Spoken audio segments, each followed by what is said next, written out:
আসসালামু আলাইকুম প্রিয় শিক্ষার্থী বন্ধুরা বা ভিউয়ার্স যারা আছেন, তোমাদের উদ্দেশ্যে আজকে কি করেছি, আজকে আরেকটি প্রশ্ন নিয়ে হাজির হয়েছি। আজকে যে প্রশ্নটি আলোচনা করব সেটি হলো একটি ব্লক ডায়াগ্রাম দেওয়া আছে। আসলে এই ব্লক ডায়াগ্রাম দেখে আমাদেরকে ধারণা লাভ করতে হবে যে আসলে এই ব্লক ডায়াগ্রামটি কোন ধরনের বা কি নির্দেশ করে। দেখো এখানে আমাদের কি দেওয়া আছে, ইনপুট লাইনে কি দেওয়া আছে, 4টি দেওয়া আছে, আউটপুট লাইন 2টি দেওয়া আছে। তাহলে আমরা জানি যে এনকোডারের ক্ষেত্রে কি হয়, ইনপুট লাইন বেশি থাকে এবং আউটপুট লাইন কি থাকে, কম থাকে। এখন প্রশ্ন হলো যে এনকোডার বলতে আসলে আমরা কি বুঝি এবং বাস্তব জীবনে এনকোডার আমরা কোথায় দেখতে পাই। আমরা যখন কম্পিউটার অথবা মোবাইলের কিবোর্ড থেকে কোনো কি চাপি তখন সেটাকে বলে এনকোডিং, এবং এই কি চাপার পরে যখন প্রসেসর সেটাকে প্রসেসিং করে আবার আউটপুট হিসেবে মনিটর বা ডিসপ্লেতে প্রদর্শন করে তখন সেটাকে বলা হয় ডিকোডিং। আর এই কাজগুলো যারা করে দেয়, এনকোডিং এর কাজ যে করে তাকে বলে এনকোডার এবং ডিকোডিং এর কাজ যে করে দেয় তাকে বলে ডিকোডার। তার মানে আমরা যখন একজন আরেকজনের সাথে মেসেঞ্জার অথবা এসএমএস এর মাধ্যমে কনভারসেশনে লিপ্ত হই তখন একসাথে আমাদের কয়টা কাজ সম্পন্ন হয়, 2টি কাজ সম্পন্ন হয়। এক হলো এনকোডার, অপরটি হলো ডিকোডার। তা চলো আমরা আর কথা না বাড়িয়ে এখন এটা আমরা সমাধান করি। এখানে একটি ব্লক ডায়াগ্রাম দেওয়া আছে, কয় ইনপুটের, 4 ইনপুটের, এবং আউটপুট দেওয়া আছে কয় ইনপুটের, কয়টি লাইনের, 2টি লাইনের। তাহলে আমরা জানি এনকোডারের ক্ষেত্রে কি হয়, ইনপুট যদি 2 পাওয়ার n হয় তাহলে আউটপুট হয় কত, আউটপুট হয় n। তাহলে এটা হলো আমাদের কি ইনপুট আর n হলো আমাদের কি আউটপুট। আচ্ছা দেখো কি লিখছি আমরা, এটা ইনপুট হলো 2 পাওয়ার n এবং আউটপুট হলো শুধু n। তা আমরা যদি এই মানগুলো এখন এখানে বসিয়ে পরিবর্তন করার চেষ্টা করি তাহলে কি পাচ্ছি, এখানে যেহেতু আমরা আউটপুট লাইন কয়টি আছে, 2টি আছে, তাহলে n এর মান হবে 2, এখানে n এর মান 2 বসিয়ে দিলে হচ্ছে কত, 2 গুণ করলে পাওয়ার বসলে কত হবে 4। তাহলে কি দেখা যাচ্ছে এখানে, এখানে দেখা যাচ্ছে যে যখন ইনপুট লাইন 4টি তখন আউটপুট লাইন কয়টি, 2টি। এখন আমরা এর ব্যাখ্যা দিয়ে বলতে, দেখো এনকোডার বলতে আমরা কি বুঝি, লিখলাম এ, কিবোর্ড থেকে মনে করি এটা হলো একটা কিবোর্ড বা কি থেকে আমরা প্রেস করলাম, এরপর এটাকে ধরো প্রসেসিং ইউনিট বা প্রসেসিং এর অংশ, এটা ধরলাম।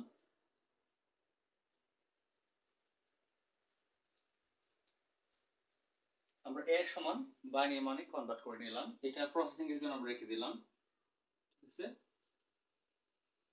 এরপর আমরা কি করলাম, এরপর আমরা একটা অংশ তৈরি করলাম, এটাকে আমরা বললাম মনিটর, ঠিক আছে। তাহলে আমরা এখানে লিখলাম কি এ। দেখো আমরা কিন্তু এটা বলতে পারবো না দেখে মাত্র যে এটা কত সমান, কিন্তু এটা কিন্তু দেখে বলতে পারবো, সেকেন্ডে বলতে পারবো, মানে চোখের পলক পড়ার সঙ্গে বলতে পারতেছি যে এটা হলো এ। এটা যদি আমরা বলতে যাই তাহলে কি করতে হবে, এটা আমাদের গণনা করতে হবে কিভাবে, 1 2 4 8 16 32 64, 64 আর 1 যোগ করলে কত, 65। তার মানে এর মানটাকে আমরা কনভার্ট করেছি 65 হয়েছে। এটা কিন্তু আমরা দেখা মাত্র বলতে পারবো না, যখন কাউন্ট করব তখন বলতে পারবো। তার মানে দেখো এটা আমাদের বোধগম্য নয়, এটা আমাদের বোধগম্য।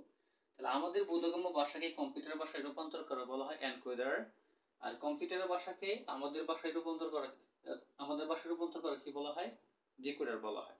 তাহলে আমরা যখন কি করি, কম্পিউটারে কোনো কিছু টাইপ করি এবং এইগুলো যখন মনিটরে দেখতে পাই তখন একসঙ্গে আমাদের 2টি কাজ সম্পন্ন, এনকোডার এবং ডিকোডার। লেখা এবং দেখা এই দুটো হলো এনকোডিং এবং ডিকোডিং। প্রশ্নে তোমার যেভাবে থাকতে পারে, যদিও আজকে ক্লাসটা অনেকটু লং হবে তবে এখানে কিছু গুরুত্বপূর্ণ কথা তোমরা শিখতে পারবা, তবে তোমার ক্লাসটি মনোযোগ সহকারে দেখতে হবে। চলো এখন আমরা এটাকে সমাধান করি। প্রশ্নে কি থাকবে, এরকম একটা ব্লক ডায়াগ্রাম দেওয়া থাকবে, তোমাকে প্রশ্ন বলবে যে ব্লক ডায়াগ্রাম থেকে কি করো, সত্যক সারণী তৈরি করো এবং সেই সত্যক সারণী থেকে সমীকরণ বা লজিক সার্কিট তৈরি করো, এরকম প্রশ্ন বলতে পারে। চলো আমরা এখন এটা সত্যক সারণী তৈরি করি।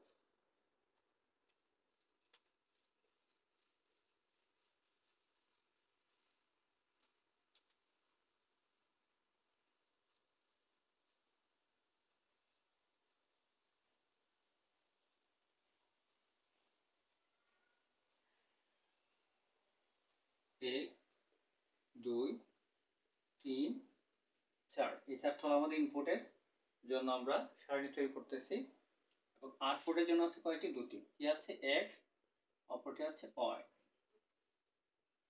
q0 q1 Q2 Q3।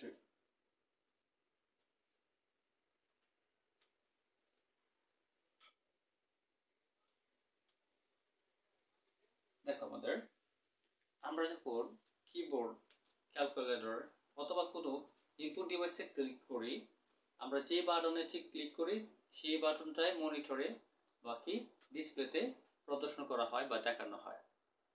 তাহলে আমাদের যখন ক্যালকুলেটরে অনেকগুলো বাটন থাকে, সবগুলো বাটন কিন্তু দেখায় না কেন, বাকি সবগুলো বন্ধ অবস্থায় থাকে। যখন আমরা যেটাতে ক্লিক করি সেটা কিন্তু চালু হয়ে যায়, অর্থাৎ জিরো অবস্থায় থাকে। ক্লিক করার সঙ্গে সঙ্গে কি হয়ে যায়, এই জিরোটা ওয়ানে রূপান্তরিত হয়ে যায়, তখনই কি হয় সেটা ডিসপ্লেতে দেখায়। চলো আমরা যদি এখন জিরোতে ক্লিক, মনে করো জিরোতে আমি ক্লিক করলাম, তাহলে কি হবে, ডিসপ্লেতে জিরো দেখাবে, তার মানে জিরো ঘরটা ওয়ান হয়ে যাবে। তাহলে মনে করো আমার আরো বাকিগুলো এরকম বাটন আছে, 1 2 3 আছে, তাহলে এগুলো কি থাকবে, বন্ধ অবস্থায় থাকবে, তার মানে এই সবগুলো হয়ে যাবে জিরো। আমি যদি ওয়ানে ক্লিক করি তাহলে অন চালু হবে, বাকি সবগুলো কি থাকবে, বন্ধ হয়ে যাবে।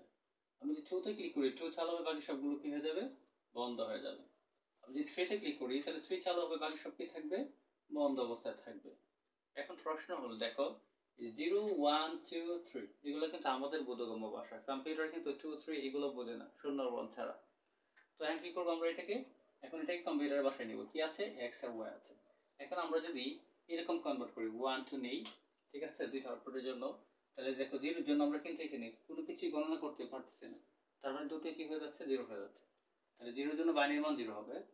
ওয়ানকে যদি আমরা বাইনারিতে কনভার্ট করি তাহলে ওয়ান কাউন্ট করলাম, টু লাগছে না, জিরো দিলাম, তার মানে জিরো ওয়ান। টু আছে এখানে, যে টু কাউন্ট করলাম, এক লাগতেছে না, জিরো দিলাম, তাহলে ওয়ান জিরো। এখানে কত আছে, থ্রি আছে, তাহলে টু আর ওয়ান যোগ করলে কত হবে, থ্রি হবে, তার মানে দুইটাকেই কাউন্ট করতে হবে, তাহলে দুটোই কি হবে, ওয়ান হবে।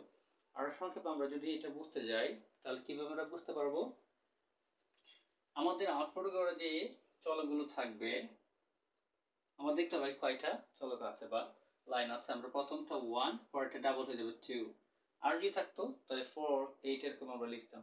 তাহলে দেখো দেখা যাচ্ছে যে ওয়াই নিচে ওয়ান, ওয়ান মানে একটা জিরো একটা ওয়ান, একটা জিরো একটা ওয়ান, এক্স এর নিচে কি আছে, টু আছে, তার মানে কি হবে, দুইটা জিরো, এই যে দুইটা ওয়ান। তুমি এরকম কি করতে পারবে, সহজভাবে মনে রাখার জন্য এই টেকনিক গুলো কি করতে পারো, ব্যবহার করতে পারো বা শিখে রাখতে পারো। তো চলো আমরা এখন কি করব, আমরা শত সারি কিন্তু তৈরি করে ফেলছি, তার মানে গ নাম্বার প্রশ্নের উত্তর আমাদের হয়ে গেছে। আর পরবর্তী ঘতে থাকবে যা, কি থাকবে, বলবে শতক সারণী থেকে সমীকরণ নির্ণয় করো এবং সেই সমীকরণ দ্বারা কি লজিক সার্কিট বাস্তবায়ন করো। তাহলে আমরা এখন শতক সারণী থেকে সমীকরণ নির্ণয় করব। তাহলে কি পাবো আমরা, যদি সমীকরণ নির্ণয় করতে যাই কি পাচ্ছি আমরা এখানে, x ইকুয়াল, আমাদের আউটপুট গড়ে দেখতে হবে আউটপুটের গড়ে কি আছে, আউটপুটের গড়ে এখানে কি আছে, জিরো আছে, তার মানে ইনপুট গুলো কি, ইনপুট গুলো মিথ্যা। আউটপুট গড়ে কি জিরো আছে, তাহলে ইনপুট গুলো কি, মিথ্যা। আউটপুটের গড়ে ওয়ান আছে, মানে ইনপুট গুলো কি কাউন্ট করা যাবে। তবে আউটপুটের গড়ে ওয়ান থাকলে দেখতে হবে ইনপুটের গড়ে কোথায় ওয়ান আছে, কোথায় ওয়ান আছে, Q2 তে ওয়ান আছে, তাহলে আমরা লিখতে পারবো Q2 প্লাস, পরে দেবো কত ওয়ান আছে, এই যে এখানে ওয়ান আছে, বরাবর দেবো কারণ আছে, কার গড়ে আছে, 3 এর গড়ে আছে, তাহলে দেবো Q3। এরপর আমরা যদি ওয়াই এর মান বের করতে যাই তাহলে কি দেখা যাচ্ছে, জিরো মানে মিথ্যা, ওয়ান আছে, এই বরাবর এসে দেখো কার গড়ে ওয়ান আছে, Q1, Q1 প্লাস কি আছে এখানে, জিরো, তারপরে মিথ্যা, এখানে ওয়ান আছে, বরাবর এসে দেবো Q3।